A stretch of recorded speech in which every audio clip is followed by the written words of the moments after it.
Cooper Flagg was the best player in all of college basketball.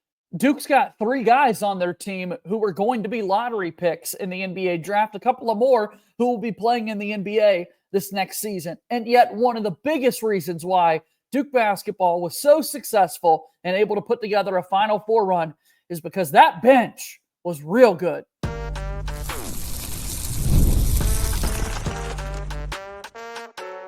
You are Locked On Blue Devils, your daily podcast on the Duke Blue Devils. Part of the Locked On Podcast Network, your team every day. Hello, everybody. Welcome into another episode of the Locked On Blue Devils podcast. My name is JJ Jackson. So great to have you here with us today on Wednesday, May 21st, 2025. Locked On Blue Devils is your one-stop shop where we discuss everything going on inside the life of Duke athletics, and we talk a whole lot about Duke basketball. That continues here today. Over the last few weeks, we've been doing some of our player review series, and that's going to continue here today as we focus on some of the key bench pieces that the Blue Devils had throughout the course of the season, resulting in ACC championships and a run all the way to the Final Four. We'll have that conversation with our guy, Kevin Connelly from Ball Durham, here on today's show. If you have not done so already, please be sure to follow and subscribe to Locked On Blue Devils for free, wherever it is that you get your podcast. Go ahead and leave us a 5-star rating and written review, particularly there on the Apple Podcast platform. Also, watch our show each and every day on YouTube. Like this video, share it with your friends, and subscribe to our YouTube channel. We're so appreciative and grateful for your support that you give us here at Locked On Blue Devils. So without further ado, my guy Kevin Connelly's back with us 2 days in a row. We talked all things recruiting on yesterday's program. Now here today, we'll focus again on our review series from the season prior. Kevin, I hope you're doing well. I'm good, JJ. Thanks for having me again. All right, let's get after it, man. Let's talk a little bit about some of the key pieces for the Duke basketball team this past season. I do want to focus today on the play of Maliq Brown, Mason Gillis, and Patrick Ngongba II. Big picture, though, when you look at Duke's bench from this season, what were the takeaways you had? Well, you know, it's interesting, right? Because I thought this team was deep. I shouldn't say we thought this team was going to be deep. It was a deep team.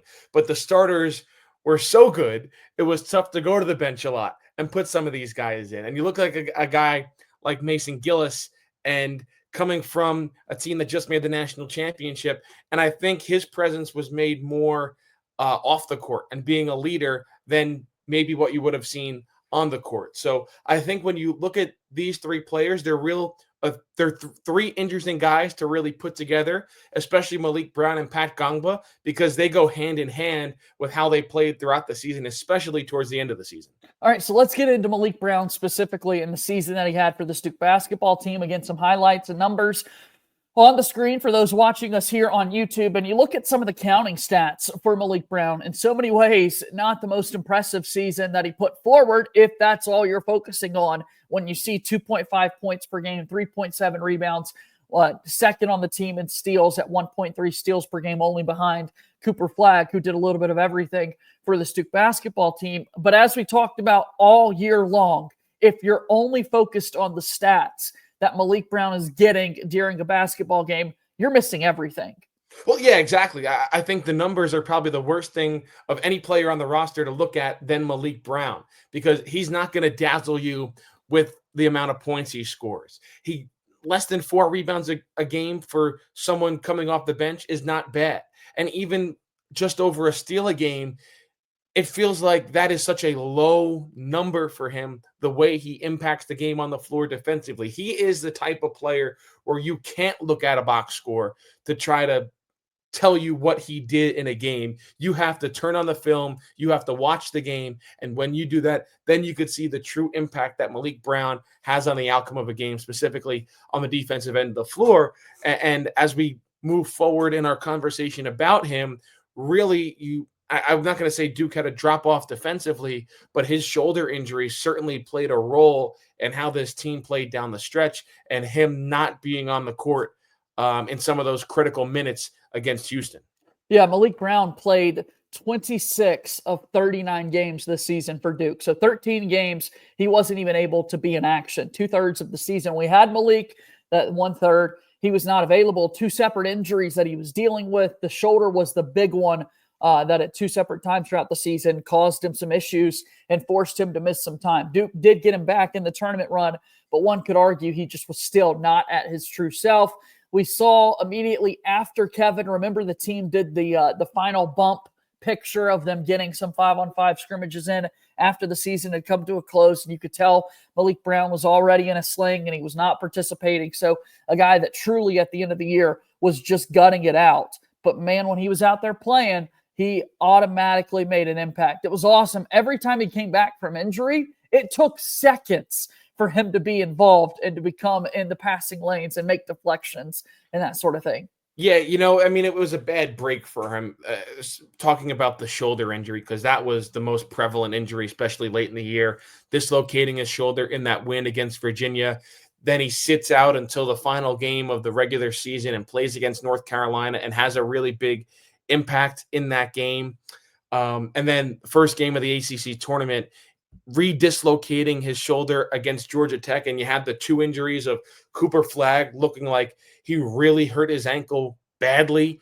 And then Maliq Brown with the shoulder coming just within minutes of each other. And even when you look at that second weekend of the NCAA tournament, when Duke beat Arizona and beat Alabama, it was like he was shying away from contact. And understandably so, right? I mean, the guy just dislocated his shoulder twice, and the second time he had to go to he was transported right to the hospital for further evaluation in Charlotte during that ACC tournament run. So certainly a really tough player. I think that's one thing you have to categorize with Maliq Brown. We talk about his defense and what he's able to do and how to impact the game on that side of the floor. But I think the first thing you have to say is how tough of a guy he is and how much he wants to be out there on the court with his teammates, continuing to battle back from two really serious shoulder injuries and coming back in about a 6-week span.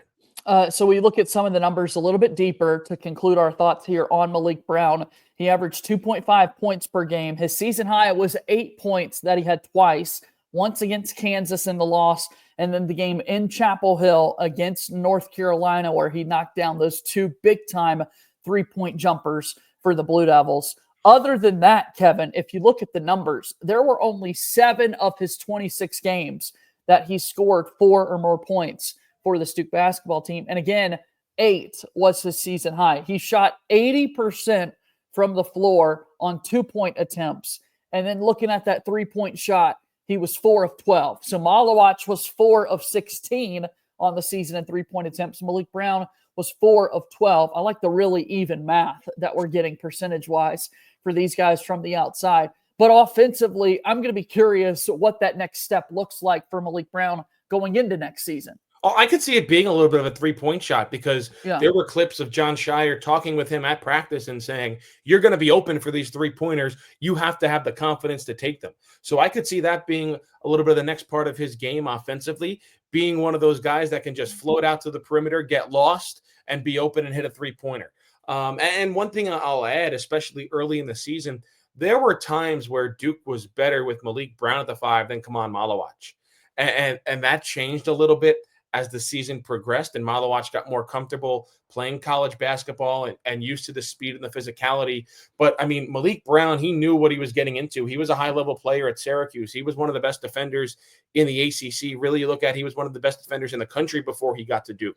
And you could see that transition was very smooth right away, and there were times that Duke was a better team with him out there and playing at the 5. All right, so talking about Maliq Brown and the year that he had, excited to see what he's going to be able to do for Duke basketball going into the next season. He was a big transfer portal addition for Duke this past year, as was Mason Gillis. Mason Gillis contributed in so many ways for the Duke basketball team. We'll talk about his year in a moment.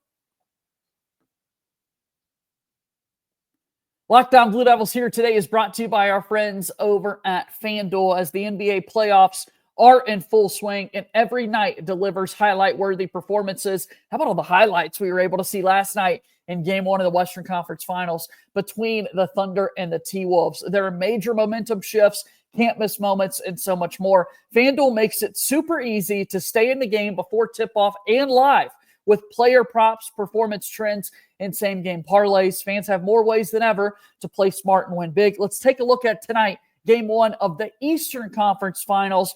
Pacers, Knicks. Who had this matchup coming? But I'm excited for it.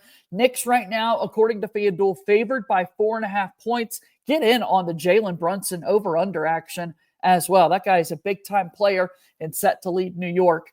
New to FanDuel, it's the perfect time to sign up. Head to FanDuel.com and place your first $5 bet.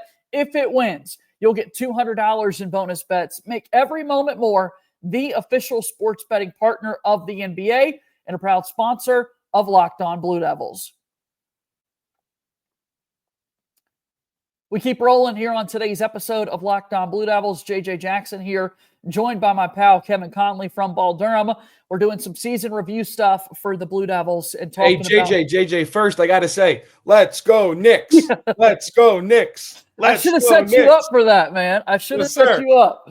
New York. Everyone knows I'm from the New York area, so Knicks fever. It's hot here, man. First time in forever they're playing in the conference finals. So I needed to give you a moment. I wish we could go back and still have RJ Barrett or some Duke flavor on the squad. Cam Reddish from a few seasons ago, but I could let you be happy, man. We can let. I was going to say not to fully switch the conversation to the Knicks, but I will say following the Knicks kind of on this rise, RJ Barrett was someone who laid the foundation for this franchise's turnaround. Yep. So while he might not be reaping the benefits right now of playing in the conference finals, he was certainly one of those players that laid the groundwork for this Knicks turnaround. How can you relate that now to Mason Gillis? Let's put a challenge. We're talking Knicks. Now relate it to Mason Gillis to get us back on track. So Mason Gillis was a winner, and Duke needed to bring in a winner with this very young core that they were establishing. Like how I did that? Yeah, that was good. See, I can do it. You got it. I can connect these dots. Now, you look at the numbers and you're like, well, that's not really a winning player statistics. But like I said at the top of this show, Mason Gillis, in my opinion, he brought a lot more to this team off the court and being a leader and showing kind of these young guys almost how to be professional like in college basketball, coming from a really button-up program in Purdue where they've had a lot of success. His last year at the Boilermakers, they go to the national championship game. So he knew what it took. And leading up to the Final Four game against Houston, people had talked to him in the locker room and in media sessions like, can you be happy that you guys have made it this far? And can you enjoy the ride? And he was kind of like, no, our goal is to win a championship. Then I will enjoy it. Now, unfortunately, that didn't happen for Duke and obviously the catastrophic ending against Houston, but that was his sole focus. That's what he came here to do. He came to Duke to win a national championship, and he falls a game and a half short of doing that. But I think despite the numbers, Mason Gillis provided a good impact for this team, and he had a couple of big moments along the way. You remember the road game against Wake Forest. He comes in and has the big three-pointer. There was a long stretch there where Duke didn't lose with him available. Remember that game where they lost on the road against Clemson? He didn't play because he had been battling an illness for a week and a half or so. So when he was out there, more often than not, Duke was able to win. Yeah, Gillis missed 2 games. So with that, he played 37 of 39 games, 4.1 points per game. He did reach double figures, unlike Maliq Brown, who we did not see score double digits this entire season. We saw it 5 times from Mason Gillis, many games where he scored 4 more points as we were kind of comparing the bench pieces that Duke had this season. The 3-point shot was something that we talked about going into the year. He shot 47% from 3-point range a year ago at Purdue. This year for Duke, just 34%. It started off really bad though, Kevin, and then he was able to get into rhythm in the second half of the season. He was a totally different shooter out there for the Blue Devils. And you mentioned the game at Wake Forest, the big time shots he had. He finished that game with 11. There were multiple games where he made 2 or 3 3-point shots and really kind of helped Duke out in those spots. Yeah, listen, when you go back early in the season, and he did have some games against lesser competition where he was able to score, but like struggled against Kentucky, struggled against Arizona, even just to get on the floor, didn't play great against Kansas, and really didn't get out there against Auburn in those 4 big-time early season games. And while he had a ton of college basketball experience, I should say, it's still a transition. It was all in one system. and he knew what was expected of him at Purdue. He knew situations where he was going to get the basketball, and he knew how to be successful right away. And there's still a transition period when you're a role player at one place and then you're a role player again at your next stop, and you're still getting used to playing with your new teammates who you've never played with before. So I kind of attribute that to his slow start shooting the basketball. And then you saw, as he was able to get on the floor a little bit more after the new calendar year around January 1st, that's when he's comfortable now playing with his teammates. He knows where he's going to get the ball. He knows how his teammates are going to deliver him the ball. And once he got comfortable there, then he's really able to step up, make shots, and help Duke win games.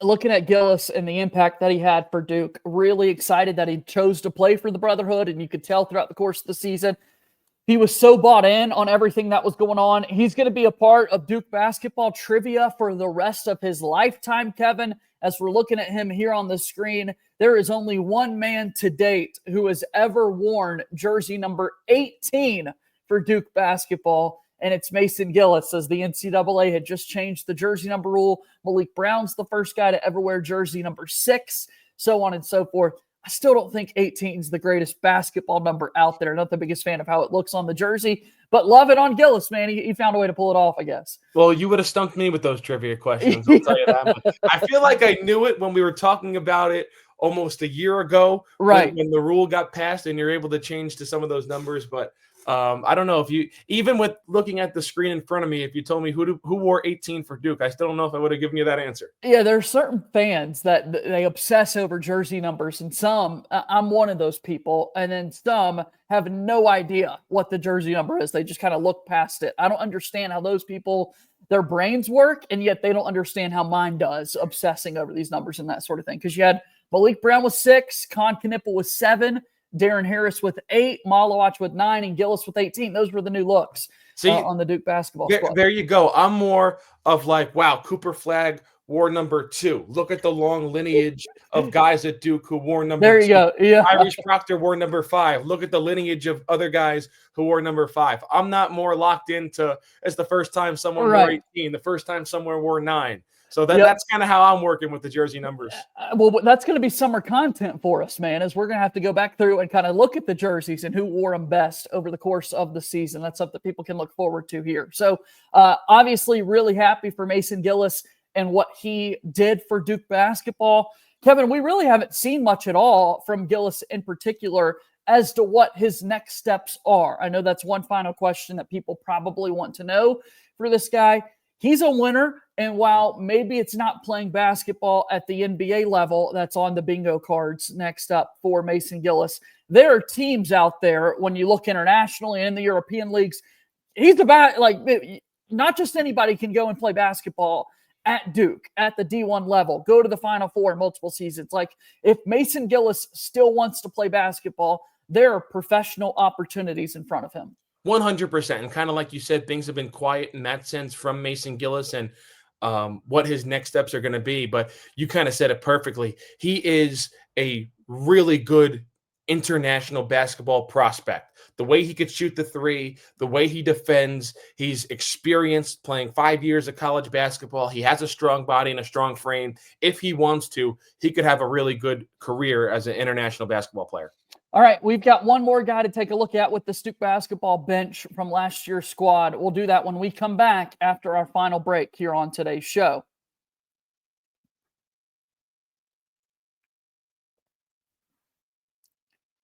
Thank you so much for making Locked On Blue Devils your first listen and your first watch here today. For your second listen, make sure that you check out the Portal Show.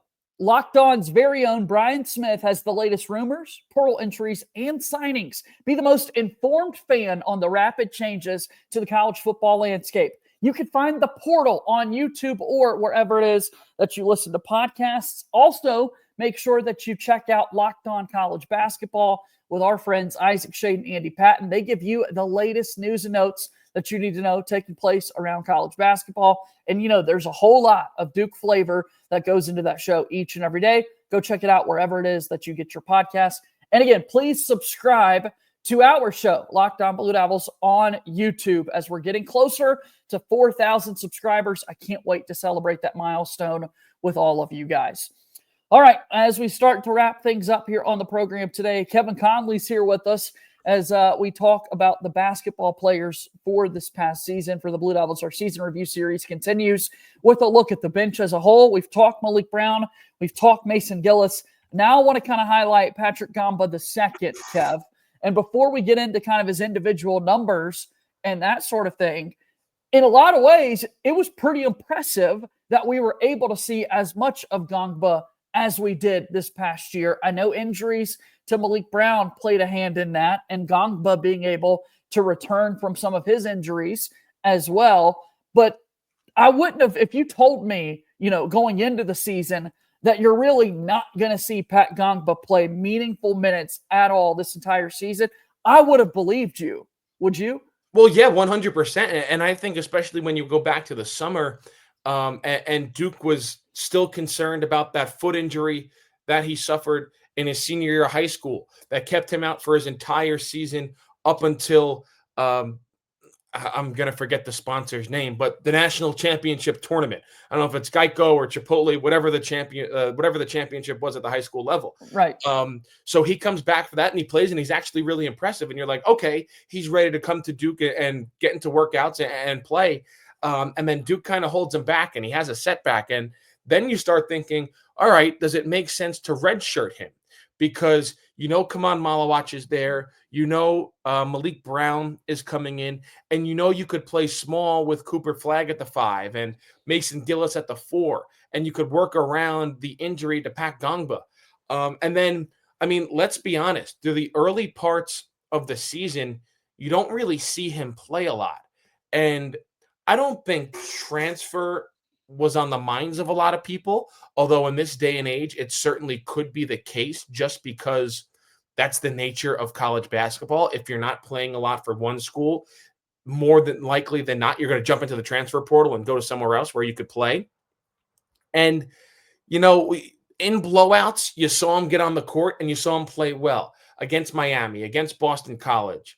You saw him really play well in some of those games. And it's a tough thing to say, but it's true in sports. Sometimes you need something to go wrong in front of you to really get your chance. Sure. And when that happens, you have to take advantage of it. And in this case, it was an injury.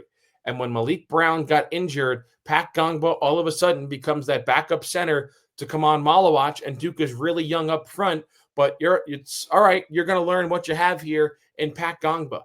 And his play ever since Maliq Brown got injured against Virginia on February 17th, it's the reason why Duke didn't go out and get a big-time transfer portal center.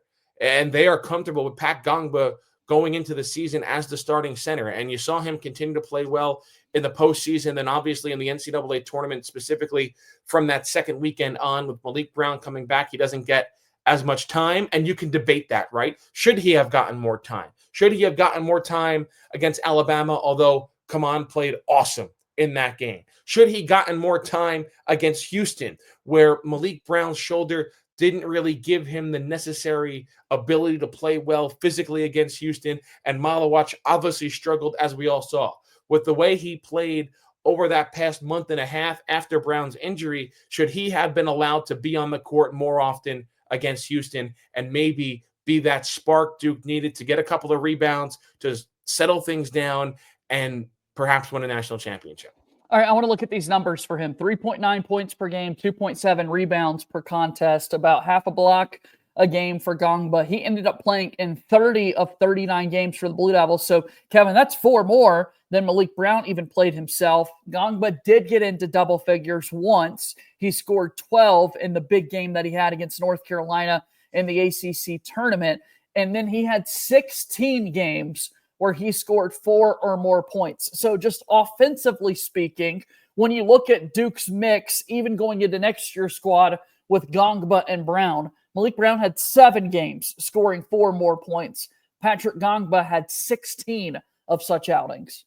Yeah, and I'm not as detailed on that as you are in reading these stats, because the 3 guys we've talked about today, maybe Mason Gillis aside, because he did come in as a 3-point shooter. But like Maliq Brown and Pat Ngongba, they weren't asked to score. They weren't asked to be scorers. You had so many other guys that could put the ball in the basket, aside from those guys who were expected to play a role. And even the numbers that you have on the screen, 3.9 points per game, I think those don't really tell the story, because from November to March, he wasn't getting in a lot of the action. I'd be more interested in his averages from that Virginia game to the end of the season. And that's probably more of like a 6 or 7 point average, still in limited minutes, because Kaman Malawach was getting a lot of those minutes at center. So I think the evolution that we've seen from Pat Ngongba from the middle of February to the end of the season, like I said,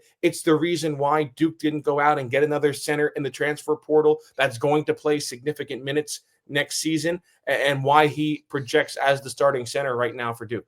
I'm excited to see what his sophomore season looks like. I think this guy's going to be so good for the Blue Devils and make such a big-time impact. But again, now as these guys step into larger roles for the Blue Devils, it opens up more opportunities on the bench for other guys to come along and make an impact. Because as we started off with the very beginning of today's show, Kevin, we'll circle it back, kind of looking at next year's squad in particular. If Duke wants to be successful, I do think it's pretty paramount that they're able to have as quality of a bench as they had this past season. That's going to be really important year by year. Yeah, you need depth, right? You need depth. You've seen that. And I know when you get later in the season, that bench gets dwindled down a little bit. Yep. You're really only playing 8 guys, but you still need depth to get through a season. And you saw it this year with Duke. They had a great bench. When guys came in, there was no drop-off of production with the players on the floor. So I think that's one of the biggest questions right now for Duke. There's a couple, and I know it's towards the end of May, and we're still questioning some fits with the roster and how things are going to shake out. But I think what Jon Scheyer has done in the first 3 seasons, you have to have your trust in him that it's going to work out in the end. Kevin, tell me about Ball Durham. BallDurham.com. We got everything you could possibly want on Duke basketball. We're covering this team and this roster and what things are going to shake out over the next couple of days, recruiting-wise, and with the NBA draft from all perspectives. So come read us over at BallDurham.com. We'll talk to you again soon, Kevin. Thanks for being here. Thanks, JJ. All right, that's Kevin Connelly joining us here on today's episode of Locked On Blue Devils. Always appreciate his time, thoughts, and insight with us here on the show. All right, make sure that you continue to support us here at Locked On Blue Devils. I want to give a special shout out to all of our everydayers. Let me know in the comments down below if you are one of those everydayers. I love that you make us a part of your daily routine. Thank you so much for your support. Subscribe to our YouTube channel. Subscribe to us wherever it is that you get your podcasts. Follow us on X at LO_Blue Devils. We're also on Instagram and TikTok. Give us some love over there. As always, go Duke. I'll talk to you again tomorrow. My name is JJ Jackson. Thank you and good day.